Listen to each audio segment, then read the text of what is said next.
Straight ahead on 12 News, fired up for pizza. The latest chain to open in the Northwest Metro, and it could be a sign of more to come. Plus, a rarity in her field. Brooklyn Park's first woman firefighter calls it a career. And not the kind of weather you would expect in mid-December. See what it's doing to local ski and sledding hills. 12 News starts right now.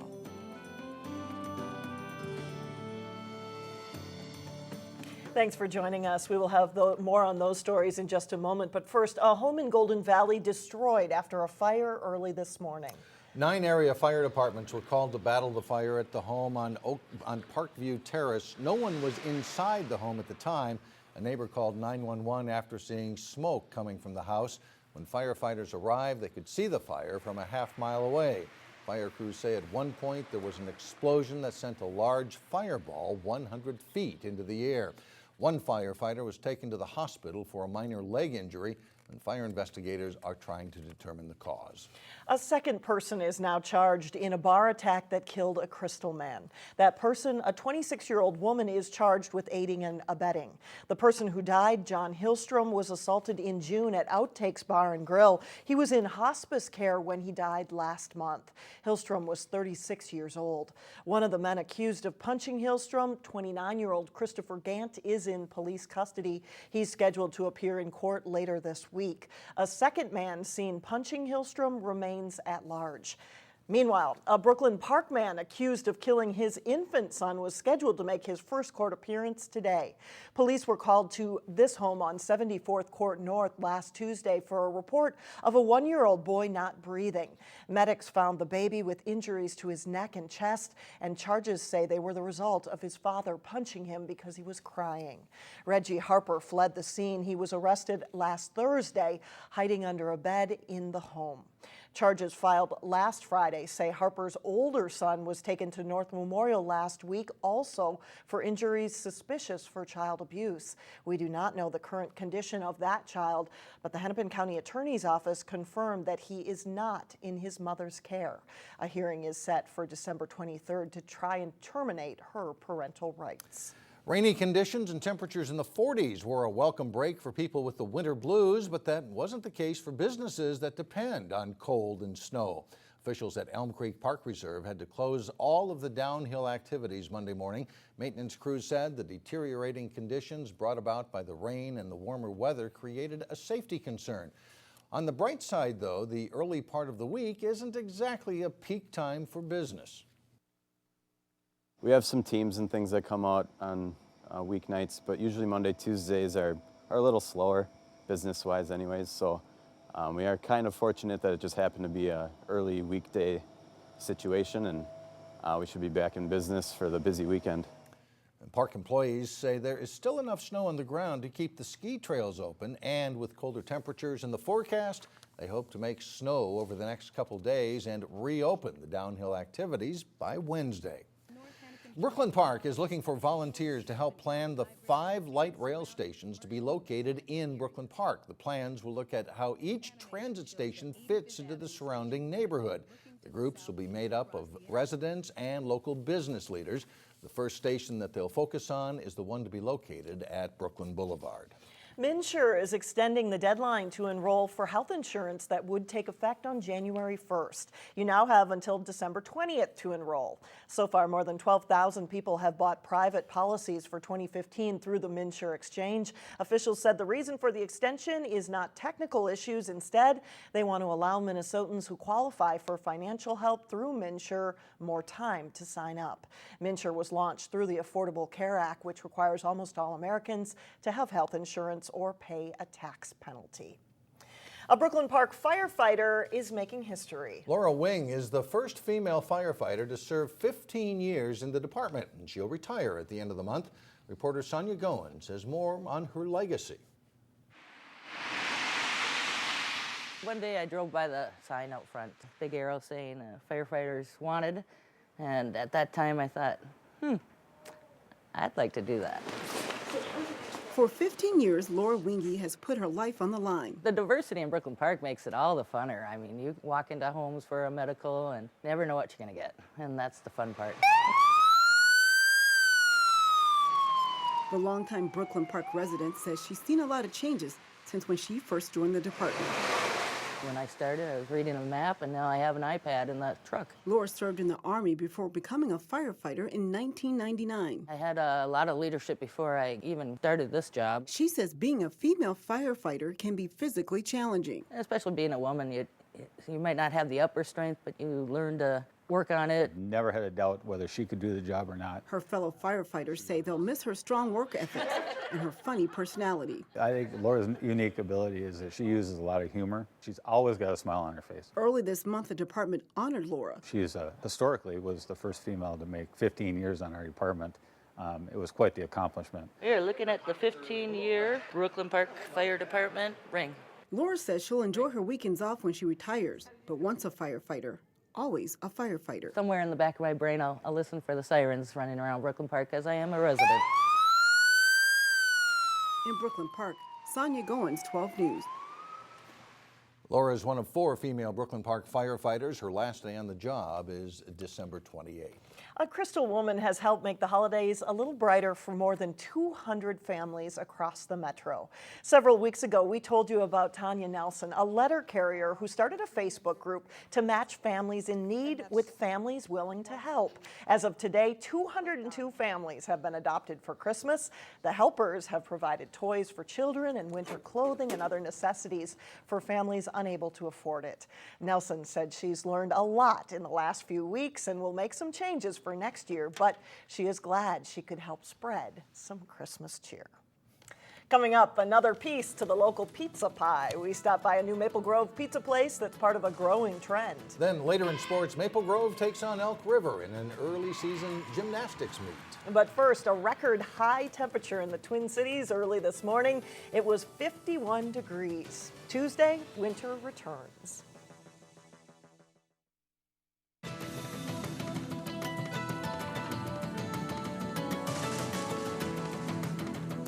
General Mills is turning to new products to boost slumping cereal sales. Appearing on grocery shelves next month, gluten-free Chex granola mix. More and more people are opting to go gluten-free, even though many of the health benefits of doing so are unproven. Another new cereal, Cheerios and Ancient Grains, which contains oat and quinoa clusters. It will launch nationwide across the U.S. in 2015. Ironically, plain old Cheerios is just as healthy because it contains less sugar. Oh, there's a new trend in the local restaurant scene. Fast, made-to-order pizza places are popping up around the metro under several different franchise names. In this week's Business Matters, we head to Maple Grove, where there's a new pie shop that's ready to take on the competition. It's the spicy chicken.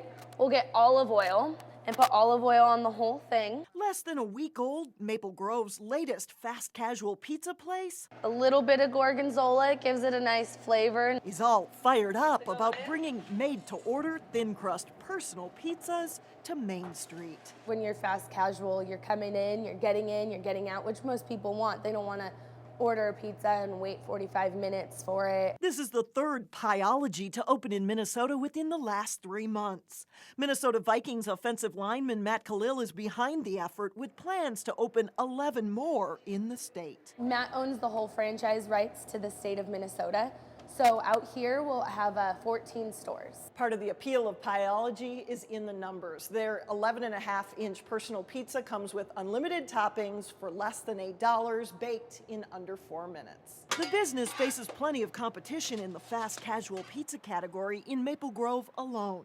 Punch Pizza moved into the market this past summer, and Solo's Pizza Cafe has been serving up their fast made-to-order pizzas in Maple Grove for 7 years. Perfect. Pizza out. At Pieology, it's game on to the competition. We like to take care of our customers. We only serve fresh ingredients every day. We hand make all of our dough here. They're serving up a fast brand of pizza, soon available in even more cities. Pieology is a California-based franchise that started in 2011. The company is on track to open 180 restaurants by the end of next year. So more coming soon, it sounds like. Did you have pizza for lunch? I had a slice. Oh. It was pretty good, I have to say. Coming up, was that really a reindeer doing a pirouette? Our minds may be playing tricks on us, but there was something pretty special to show you at the Brooklyn Park Ice Arena. But first in sports, Maple Grove and Hopkins meet up as part of the Breakdown Sports Tip-Off Classic. John Jacobson has that and more when we come back. Well, fun basketball weekend and a pretty good day for some local teams. 15 games? Yeah. A lot of local winners, too, among those games. It is the top one-day event for boys basketball all season. Saturday, 15 games were played at the 11th Annual Breakdown Sports Classic. One of those games featured Maple Grove meeting Hopkins. Highlights from this one at Minnetonka High School. Brad Davison will throw it up for Reed Nicco, and he slams it home for Maple Grove. And it's Davison penetrating and kicking it out to Jack Hutchison for the baseline three-pointer. In the final seconds of the first half, Davison drives and scores, and the Crimson leads by 16 points at the break, 45-29. But the Royals chip away. John Warren nails a three-pointer for Hopkins. And then it's Vincent Shahid getting red hot for Hopkins. His three from the top of the key rattles in. A few minutes later, Shahid with the catch-and-shoot three. And this one cuts the Crimson lead to 62-61. Maple Grove doesn't fold. Davison will drive and hit the shot plus a foul here. He scores 30 points. The Crimson beat the Royals 75-69. We talk about handling adversity all the time in practice. And I thought we got punched in the mouth a little bit in the second half. Hopkins went on a run, brought it to within 4 or 5, I believe it was. Our guys bared down and and extended it back up to 8-10. So I'm really happy with how they handled adversity and came through and got the win. Also at the Breakdown Tip-Off Classic, Champlin Park stays unbeaten with a close 65-62 win over Cretin-Derham Hall. JT Gibson had 21 points in the win for the Rebels. Armstrong also stayed unbeaten with an 81-73 victory over Roseville behind 25 points from Sean Burns. Benilde St. Margaret's falls to Simley 79-57. Jack Stensgaard poured in 33 for the Spartans, and Breck pulls out a 78-73 win over Redwood Valley. Will Culleton led the Mustangs with 28 points. The Cooper boys basketball team came into Friday night with an 0-4 record, but look a little deeper and you find that all the Hawks' opponents were top 10 teams. Cooper ready to face Columbia Heights. And pressure defense pays off as Melvin Newbern intercepts a pass and goes in for the layup on the way to a 20-point night for Cooper. This time the Highlanders beat the press-in style. Jarrett Baptiste gets way up for the alley-oop jam. Damian Gordon will pop a three from the baseline. And Coach Steve Burton's Hawks go up by 7 points at 18-11. In transition, Teron Pickford drives it to the lane and scores off the hop step. Cooper leads Columbia Heights 41-29 at the half. Second half, Newbern swoops in for two more. And the Hawks grab a 45-32 lead. And the hustle plays go their way too. They'll miss two shots. Newbern rebounds but has it knocked away. He gets it back while sitting on the floor and he feeds Pickford. Cooper wins this one 98-68 for their first win of the season. Highlights from Cooper Columbia Heights girls. The Hawks shooting for their second win of the season. Asia Wheeler drives to the basket, scores and is fouled. And the Hawks lead at 15-10. Later, Jahai Gaston drills a long two-pointer. And Cooper leads by 7. Good transition basket coming up for the Hawks. UU Longs. Her shot will roll around and in. And Cooper leads by 10. The Highlanders, though, put together a little run at the end of the first half and early in the second half. They'll work it inside to Emily Sheets. Columbia Heights takes a 1-point lead, 32-31. But Cooper comes back to win 70-63. They'll play at Armstrong on Thursday.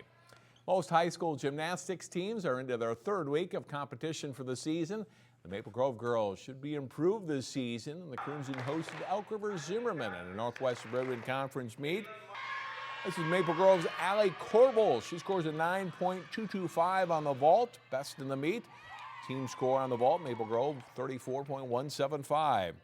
The Elks' top vaulter this meet was Krista Kovar.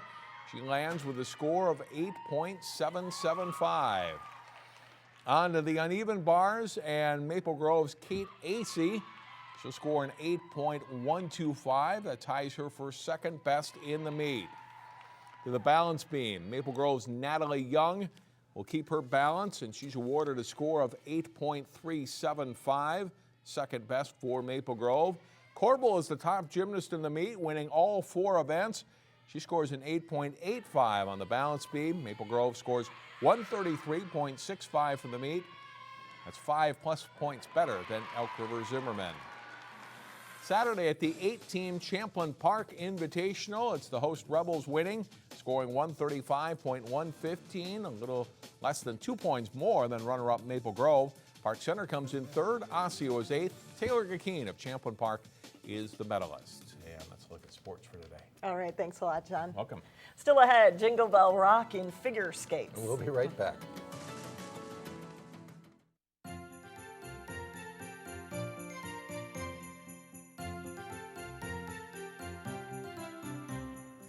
In Brooklyn Park, a manger scene sits quietly in the front yard of one home while nearby trees are decked out in festive holiday lighting. One of our photographers noticed these holiday lights in the 6200 block of Winnetka Avenue. And if you know of an ambitious lighting display in your neighborhood, send us an email to news@12.tv and we will do our best to get it on the air before Christmas.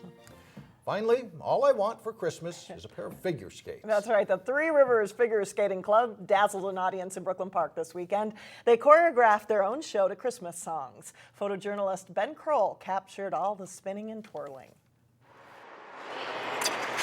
Today we're having our 3rd annual holiday expedition. Skaters get a chance to make up their own programs or routines.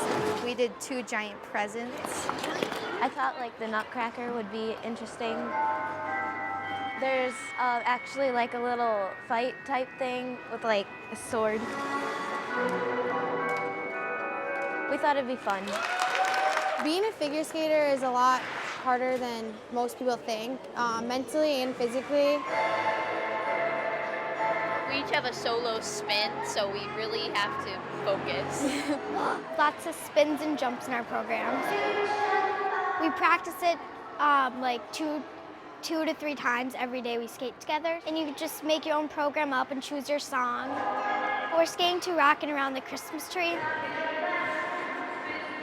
And it's just a lot of fun. It's like a big family, our club is. We all get along really well.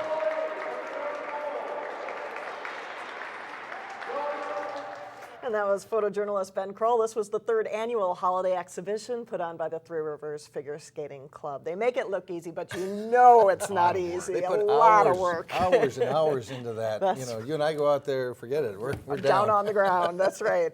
That's it for us. Thanks so much for joining us. Community Corners coming up next. We'll see you back here again tomorrow, beginning at 4.